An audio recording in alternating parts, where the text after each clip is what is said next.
এই বাংলাদেশ মজলুমের বাংলাদেশ, এই বাংলাদেশ আবু সাইদের বাংলাদেশ, এই বাংলাদেশ শহীদ ওসমান হাদির বাংলাদেশ, এই বাংলাদেশ আলেমুল আমাদের বাংলাদেশ, এই বাংলাদেশ আল্লামা দেলওয়ার হোসেন সাঈদীর বাংলাদেশ।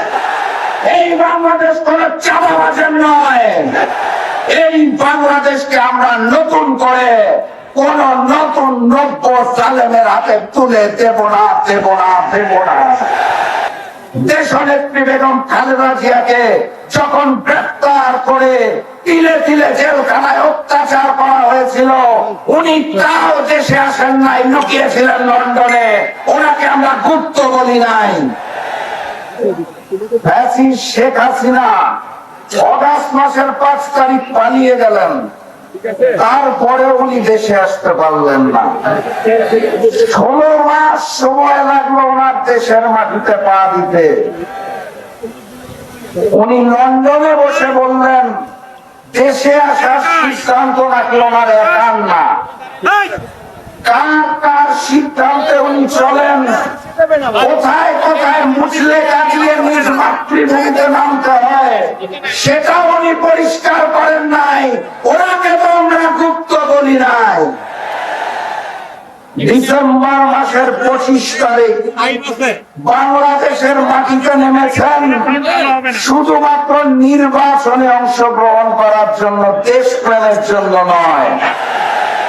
ক্ষমতার মসনদকে ভালোবাসেন, যিনি দেশকে ভালোবাসেন না, তিনি প্রমাণ করেছেন শেখ হাসিনা পালিয়ে যাওয়ার পর এই নিরাপদ বাংলাদেশে আসতে 16 মাসের বেশি সময় লাগে। তাও ওনাকে আমরা গুপ্ত বলি না। ডিসেম্বর মাসের 25 তারিখ দেশে নেমে উনি বলেছেন আই হ্যাভ আ প্ল্যান। সেই প্ল্যান কি সেটাও খুলে বলতে পারছেন না, গোপন প্ল্যান। তাও আমরা তাকে গুপ্ত বলি নাই। উনি মঞ্চের মধ্যে দাঁড়িয়ে জামাত এবং শিবিরকে উদ্দেশ্য করে বলেন গুপ্ত। আমাদের উচিত ছিল নাকে গুপ্ত বলা, কিন্তু রাজনৈতিক শিষ্টাচারে আমরা একটা জাতীয় মঞ্চ থেকে গুপ্ত বলতে পারি না। এটা জনাব তারেক রহমানকে শিখতে হবে। এই বাংলাদেশ মজলুমের বাংলাদেশ, এই বাংলাদেশ আবু সাইদের বাংলাদেশ, এই বাংলাদেশ শহীদ ওসমান হাদির বাংলাদেশ, এই বাংলাদেশ আলেমুল আমাদের বাংলাদেশ, এই বাংলাদেশ আল্লামা দেলওয়ার হোসেন সাঈদীর বাংলাদেশ। এই বাংলাদেশ কোন চাঁদাবাজের নয়।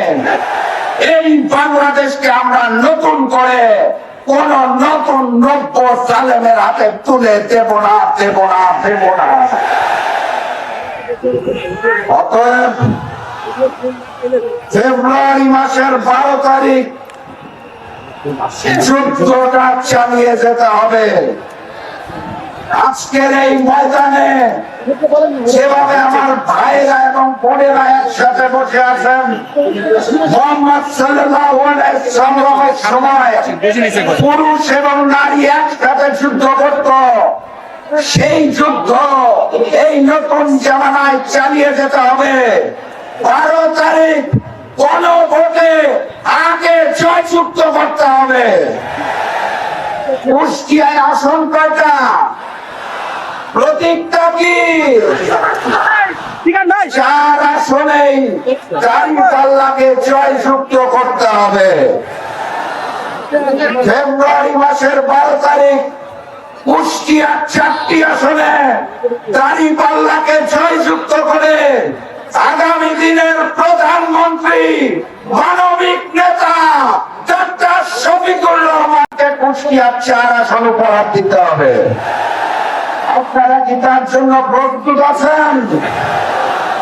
তাহলে আমি আর বক্তব্য দীর্ঘায়িত করব না, স্লোগান দিয়ে বিদায় নেব। সেই স্লোগান শুনে পুরাতন জালেমের বুক কাঁপত, নতুন জালেমেরও বুক কাঁপে, ওই হিন্দুস্তানেরও বুক কাঁপে। সেই স্লোগান ধরুন, নারায়ে তাকবীর, নারায়ে তাকবীর।